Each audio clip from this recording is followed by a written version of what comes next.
Hello and welcome to the Tarot with Titania reading for the week of March 26th to April 2nd. Creator, this is your daughter Titania, and I'm about to do a reading for our collective highest and greatest good. My intention is to be a clear channel for the information that is most needed right now, and to provide that in a manner that will be easily and effortlessly heard, understood, and integrated for the highest and greatest benefit of anyone on this call and listening in the future. The intention is to bring through the information that is most needed for this week of March 26th to April 2nd. I call upon my higher self and the higher selves of all those listening now and in the future to be present to facilitate this reading and ensure that it happens in the best way possible, covering all that is asked for. I'd also like to invite an overlighting angel of communication to facilitate this exchange and ensure that it happens in the best way possible. I'd also like to invite the four archangels to come and hold the four directions around us across time and space, creating a beautiful sacred container of light, of clarity, of wisdom, of love, of empowerment and healing, of transformation, of anything that is in our collective heart and mind at this time. Anything that doesn't match the frequencies that we've set here for light, for love, for clarity, for wisdom, for empowerment and healing and transformation, all that is in our collective heart and mind is welcome to go now.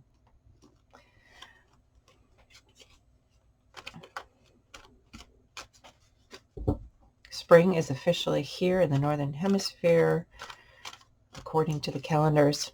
And where I live, flowers are starting to happen in the garden. I'm pretty excited about that. Okay, our cards are jumping. What is it that we need to know this week for our collective highest and greatest good? What do we need to know to keep us empowered, intentional, on target with our desires and our intentions, so that we can be a source of light, a source of love, a source of healing, a source of transformation for ourselves, for others, and navigate these interesting times that we're all living in.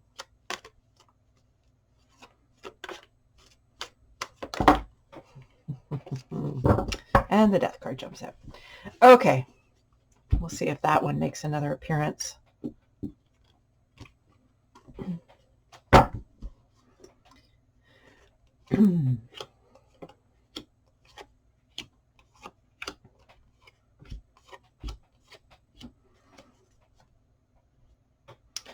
Okay, recent past, present future, foundation, others, ourselves, others, and the outcome.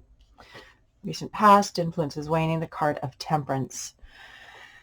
Making intentional choices to be balanced, to be in our now moment, because to make the best choices, it requires us to be in our now moment. We have to be embodied in our field right here, right now, to know what is best for us. If we are looking to the past, we get pulled off center. If we're looking to the future, we get pulled off center. We have to be here and now. That's an important aspect of the temperance card. Temperance is a major arcana, has to do with our soul growth, our evolution.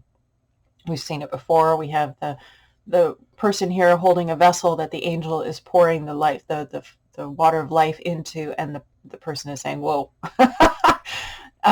Or at least that's how I interpret it, which to me goes with this idea of temperance. Another octave of the idea of temperance is the idea of verification. We know what's appropriate for us when we verify our lives, when we verify the laws of the universe. It's like we need to put into practice what we are learning in order to know if it is accurate, if it is what we think it is. We need to apply what we're learning. We need to apply what we're understanding. We need to come from a deep now moment place and apply what we're learning. Sorry, I know I keep repeating that, but it's this idea of trying things on. So one of my teachers, one of the people that I followed for many, many years is a person named Esther Hicks, and she channels a group called Abraham. And one of the stories that she tells, is this idea of playing with the laws of the universe and how you can pull experiences through you to verify your relationship to life. Excuse me.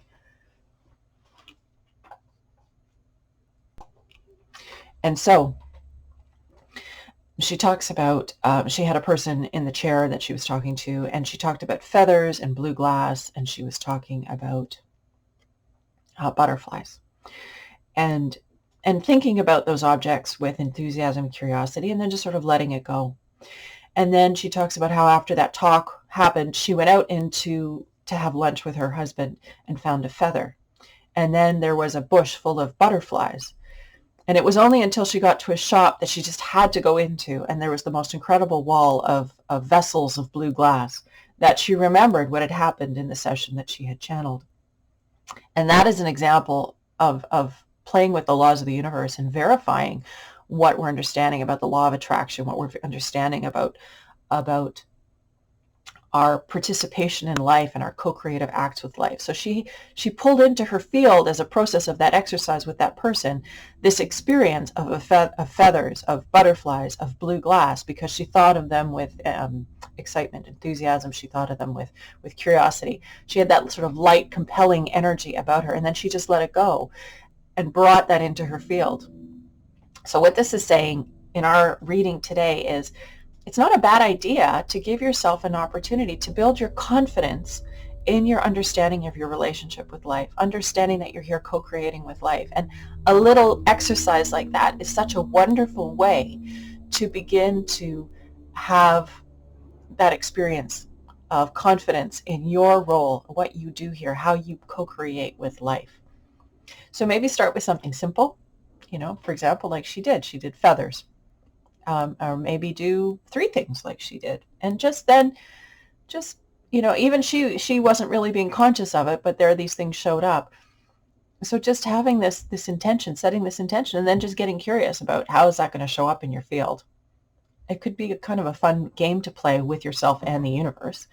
And as a result, you will gain greater confidence in your relationship to life and how it works. We all have those moments of serendipity, but it's starting to engage in the process of creating consciously those experiences of serendipity, of things happening for us, because we are participating in the game more consciously. Often we have the thought, oh, I would like this to come in, or I need this, or this sort of happens, and then all of a sudden the solution shows up, or the person comes around, or this sort of thing happens. And we may note it, or we may not. But what this is suggesting, and what I'm putting forward today, is this idea of intentionally setting out to create in your life in a very deliberate manner. Okay, that's a fun one to start with. Our present card, we have the King of Wands, and Aries, Leo, and Sagittarius are fire signs. This is the suit. Wands are the suit of fire. It's all about creativity, inspiration, and passion. So we have the male energy of Wands. The kings and queens are at the maturation of their suit, which means they really understand the energy of their suit, and they are empowered by it, and they're able to co-create this life force, using this energy well, not only in their lives, but in the lives of others. And so in our present environment is this energy of the King of Wands. This is about masculine aspect of creative passion, energy, drive, direction. So in our present environment, we're being called upon to get inspired, to channel our creative energy in good ways, to have a project, a creative project that inspires us, but to be practical about it, to have a plan and to work the plan, to have it's like the masculine qualities of sort of more logical, rational, practical, putting one foot in front of the other, that kind of thing, linear thinking. It's applying that to the creative energies and moving forward with projects that are fulfilling to us, that inspire us, that excite us, but getting them done, moving them forward. And it's not to say that the queen wouldn't get the job done. It's just a different way of getting the job done. Again, the feminine versus the masculine, those different qualities of approaching a project. So in our present environment, it's really inspiring for us to have projects and to apply ourselves to them, being practical, having a plan, working the plan, and getting it done on a creative level. And, you know, we're just talking about butterflies. Here are a couple here in this card, which, you know, just for fun. We're going to have butterflies showing up for everybody. If you have butterflies, blue glass, and feathers, I want to hear about it, because that would be kind of funny if you could just put it in the description under the recording. So again, this energy of creativity. Give yourself permission to be masterful in your creativity, to really give yourself a chance to play. Being in the energy of creation connects us to the universe, to the laws of the universe like nothing else. We understand our place in life so much better when we get into that wonderful generative flow. And this doesn't have to be a master painting. It can be building a deck. It can be mending a fence. It can be anything that requires some creativity, some ingenuity, some playfulness.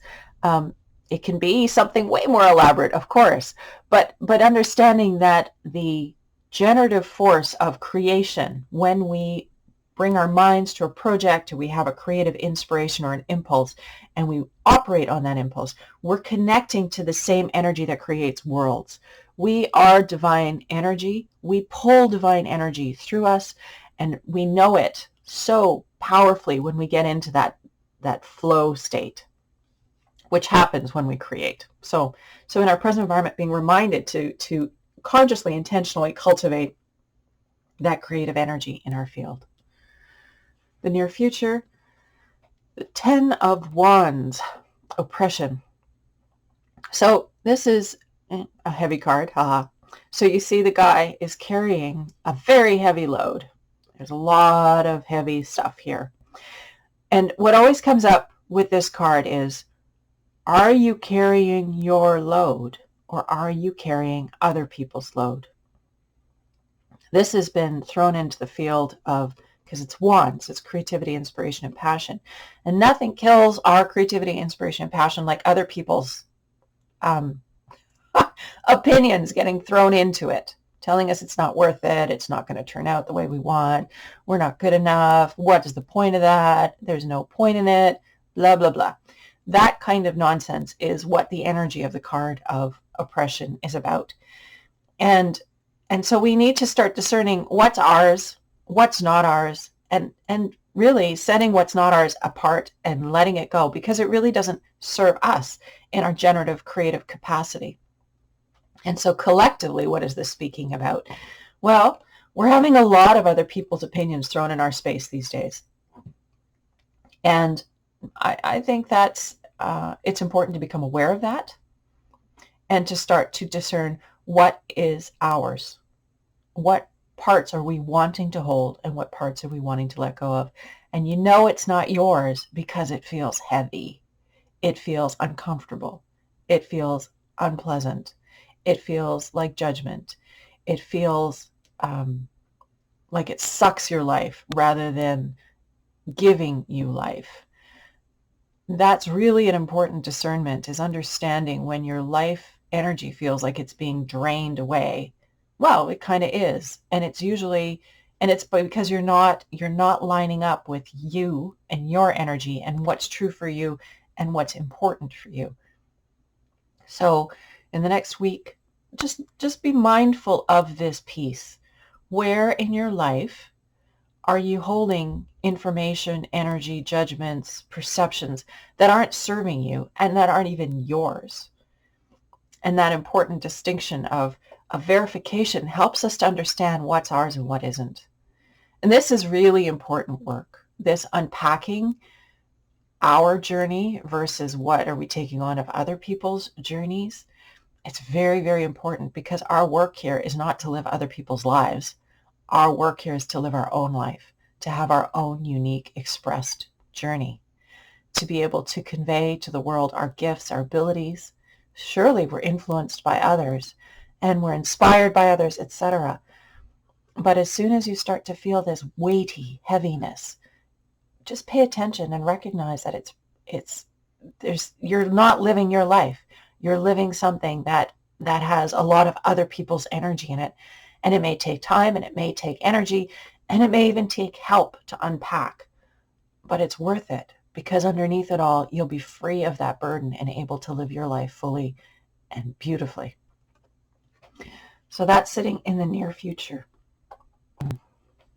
A foundation card. Why we're having the reading this week? Oh, this is such a great card.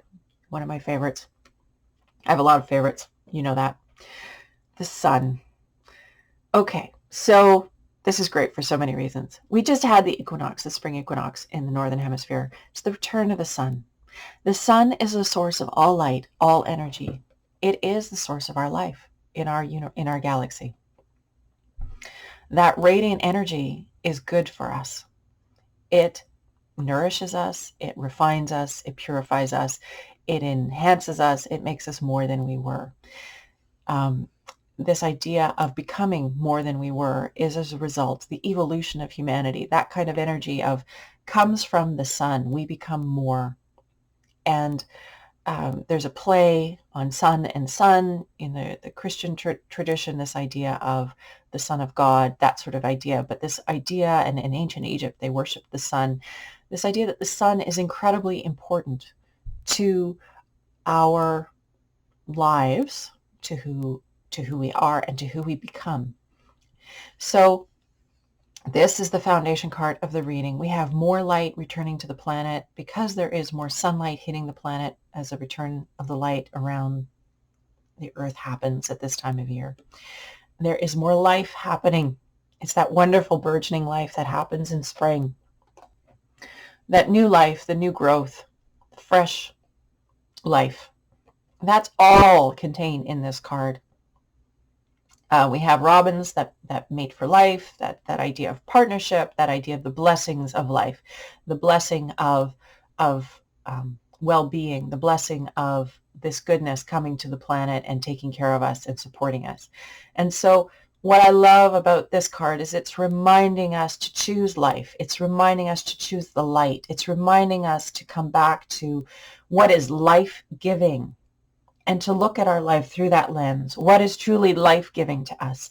And we know that because it makes us feel light and elated and joyful and uplifted and positive and optimistic, and all of those good qualities are part of what brings us to life. That energy is what the field we're wanting to cultivate. This is what this reading this week is about, is connecting to this incredible energy of the sun, the source of all life, and really letting it radiate within us, growing us, changing us, and shining out into the world through us, letting that life force that comes into our bodies come out as light and love for others. We are so blessed. I mean, the rays of the sun are so abundant, and everything that we have as a result of it is a blessing and a gift. And it's not to say that extremes can't change that. That moderation piece, that temperance piece is really important. Obviously, if you go lie out in the sun for too long, you're going to get burnt. But if you're out there for a little while, you get the benefits of the vitamin D that your skin forms, et cetera, et cetera. So, and another thing here that I just want to highlight is this idea of life-giving light foods. So eating food that is full of life, especially in the spring, from a Chinese medicine perspective, those bright greens that start to grow, the dandelion greens, the wild greens, the spinach, these different greens, dark leafy greens, the kales, that kind of idea. They're full of sun energy because they have so much chlorophyll in their leaves. And so it's really, really a good idea in the spring to treat yourself to more greens in your diet. This helps to cleanse the liver, which from the Chinese medicine perspective is very strong in the spring. It needs to be cleansed and purified and tonified. And so by eating more dark leafy greens, you're nourishing your body, you're providing your body with very strong sun energy in the form of that chlorophyll and the chlorophyll starches that are formed by the plant directly from the sun. And it helps to cleanse your body, purify your body, and change your biology. So this spring, you might want to focus on having lots of green smoothies made from these beautiful fresh greens that are growing. Life-giving foods. So life-giving foods, maybe meditate on that. What does that mean to you? And bringing more of that into your life and into your diet to nourish you, because it's important. Our diet changes us. It makes us who we are. The foods that we eat become our bodies and become our thoughts and become our actions in a way. So being very conscious about bringing this life-giving energy into your field. You know, organic food versus pesticide-ridden food. We have the choice in our Western world. We're very, very, very privileged. And so exercising that choice well, not only does it change us, but it gives us a voice to change our system. When more people are choosing organic, the system responds because there's the demand, that idea of, capitalism. That we can choose so much. That's life-giving. Okay, I'm gonna move on now because I could keep going and going. I like hanging out with that card. What can I say? How we need to conduct ourselves. The Prince of Pentacles. Okay, so Pentacles are the earth element. They have to do with material things.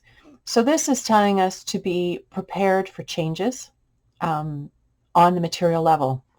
Energy shifting on the material level. Princes are knights and other decks, and knights tend to charge in and out. You think they've got all that momentum, and they just have to barrel through, right? So in this position, this is how we need to conduct ourselves. This is this change on the material level, adjusting and adapting, being open to new things. And as a result, we're continually changing, we're continually growing, we're continually making different decisions, having new discernments, and adjusting and adapting. This may mean dramatic things like changing your location on the planet, changing your home, changing what you're doing for your business. This can mean big things, or it can mean smaller things in your life, smaller changes. But it's just being prepared, being a sort of at least psychically or emotionally or mentally prepared for this idea of change, and recognizing that when we know who we are, when we're no longer carrying the burden of other people's beliefs and expectations and nonsense in our space, we're much better able to make decisions for ourselves that serve us. We are not making decisions to please others or to fulfill some external expectation of who we need to be happy and successful. We're living according to our truth, what makes us happy. And then we make choices and decisions that make us happy. And that changes everything. When we are happy within ourselves, we are different people, but not only that, our response to life is completely different. We don't react, we respond. We're happy, we know who we are, we're confident in that, and as a result, we can respond to life from that very grounded, solid place. So this indicates a change on material levels, and just a heads up on that. Be mindful that energy might come through your field, and explore it. It doesn't mean you have to change your world and your life dramatically, but explore what this could mean for you.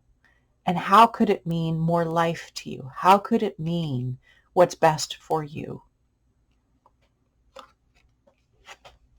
How others are going to be.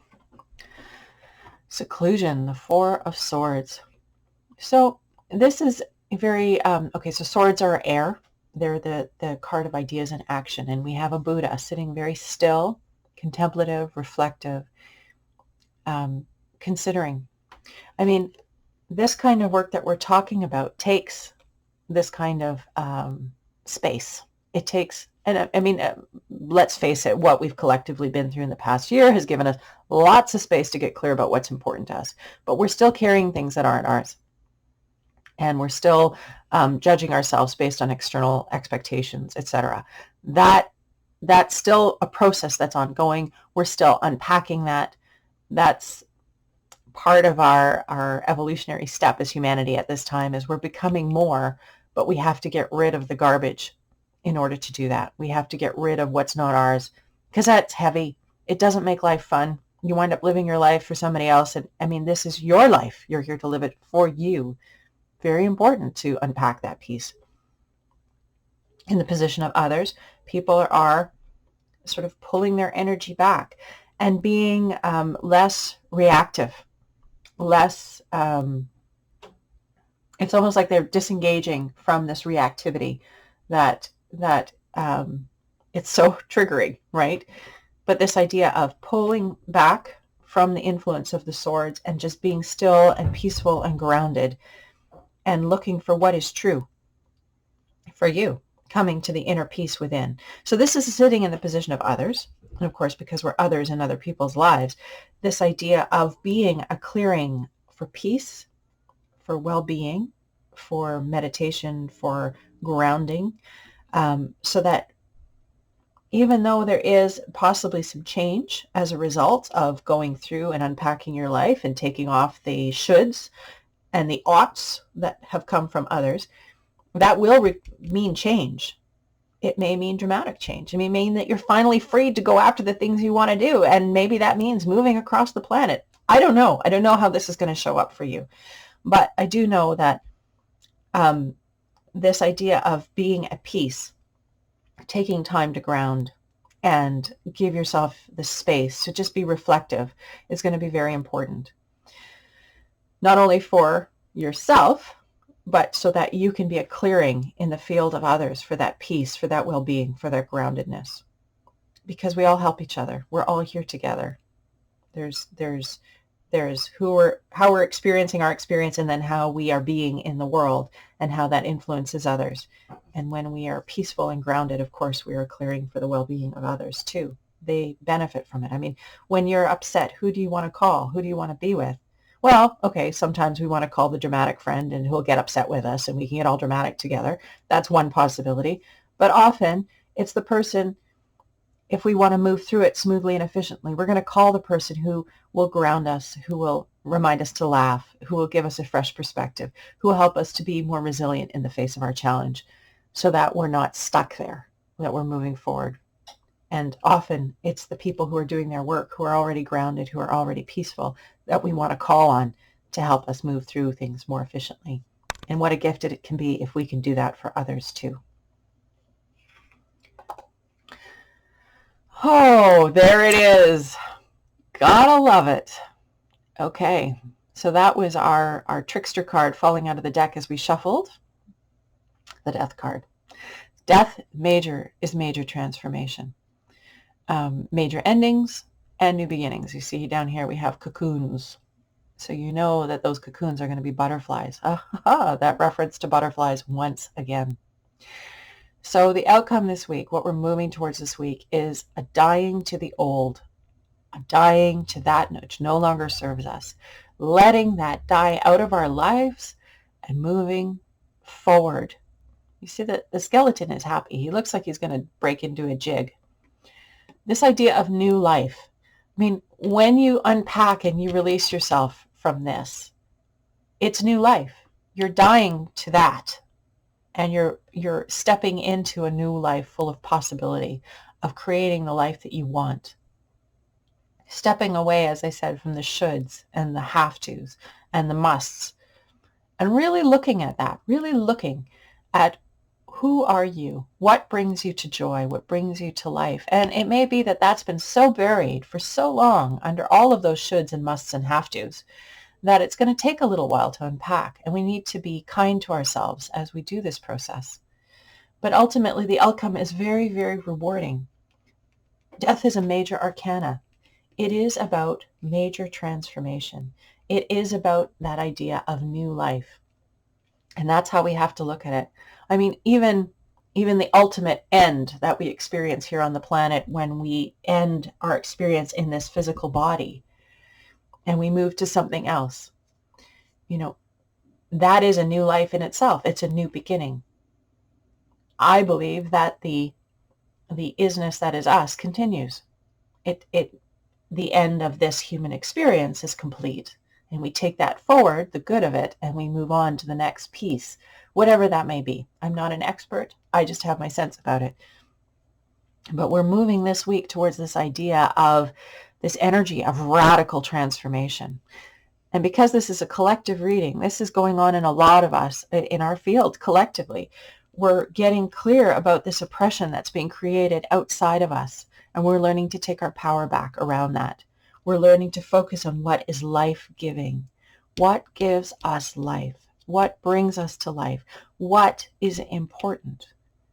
And that light from the sun and the clarity of our connection to all that is can cast light on this piece and our space to be contemplative about it, to unpack it, to give ourselves a clearing, to reflect on it, helps us to go into our heart, to drop into our heart, because that's where we know what's ours and what isn't.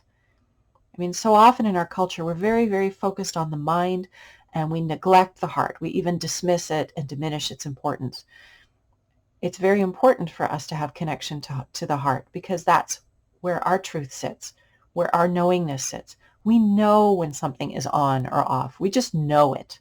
We have a very strong knowingness that we often gets dismissed because, of course, what proof do you have, et cetera, et cetera. But what's true is the more you experiment with this idea of verification, of playing with life, of engaging with life and verifying your experience, the more confident you become in powerfully creating and generating in your own experience.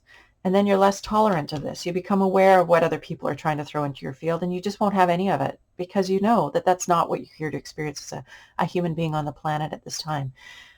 There's nothing like oppression for powerful contrast.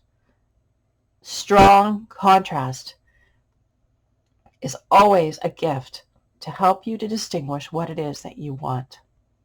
It's just an opportunity for you to become more than you were, to evolve, to become better than you were, to become greater than you were, to embrace more life, to have more light and love in your field. It's really good, even though it might not seem that way. It's a tremendous opportunity. And by reflecting, you get the opportunity to unpack that and clarify and move on. And so we're looking at change on the material level. Just get curious about that. And don't be too charged about it. As I said, be soft, be flexible, be adaptable, be resilient. This is the flow of energy that we need right now. Knowing that life is on our side, we are continually growing and changing and evolving, and we are becoming more. We have this tremendous opportunity before us collectively as humanity to become more than we were, to end the old and to birth into the new, to become butterflies of possibility about what it is that we want to create from this ending. Well, I hope this is helpful to you this week, and it helps you to move more gracefully and effortlessly towards a life that is more expressed of your light, your joy, your beauty, and well-being, moving away from the shoulds and the have-tos and the ought-tos, and so just letting those go. It's time to let those old stories go, those outside-in perspectives, and start living your life from the inside out.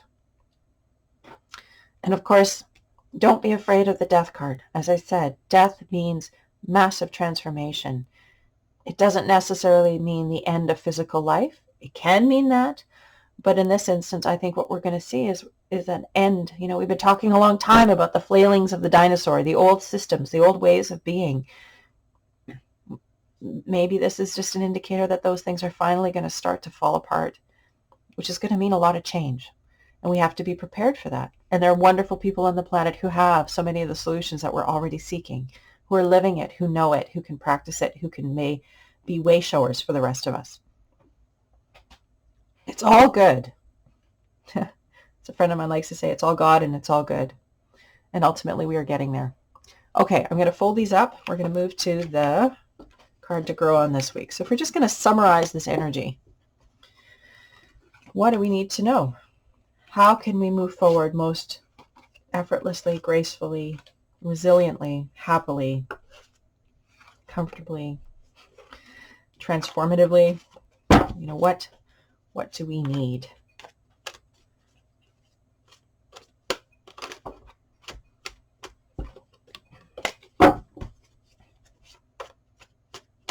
What do we need to know to summarize all this for our collective and personal well-being and growth? Okay.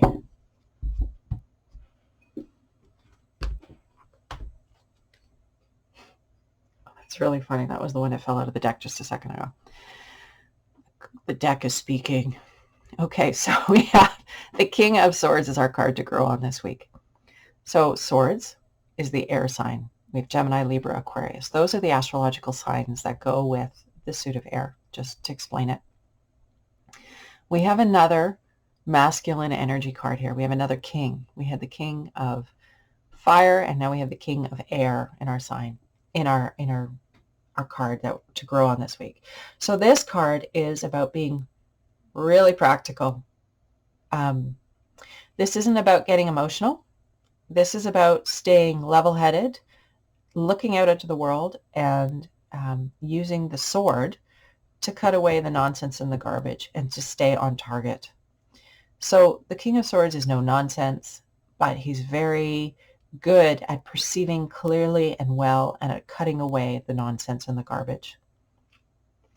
And as a result, he's able to move forward powerfully because he knows how to navigate the nonsense and the garbage, so to speak. So this is how we need to be this week, this idea of our card to grow on. What will serve us in the context of the reading that we just had? What will serve us going forward this week is taking this practical approach. It is important. The mind is an important aspect of humanity. It's an important part of our being here.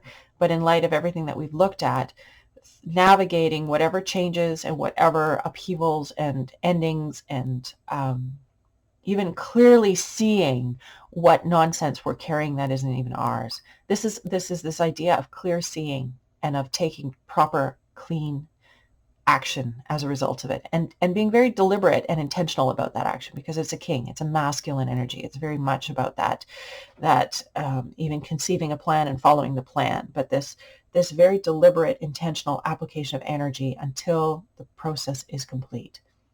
That's our card to grow on this week. So I hope that serves you. We have an interesting week ahead of us. I'm always so curious to see how these things unfold. But have fun in your process of verification. Come back to the simplicity of this experience and revel in it. Being in a human body is an amazing, amazing opportunity. And learning to play with the laws of the universe and become an intentional cooperative component of creation is so exciting. It's so exciting to learn that we're here to co-create and play with life and to actually start to put that into process. That's what that verification card was showing us.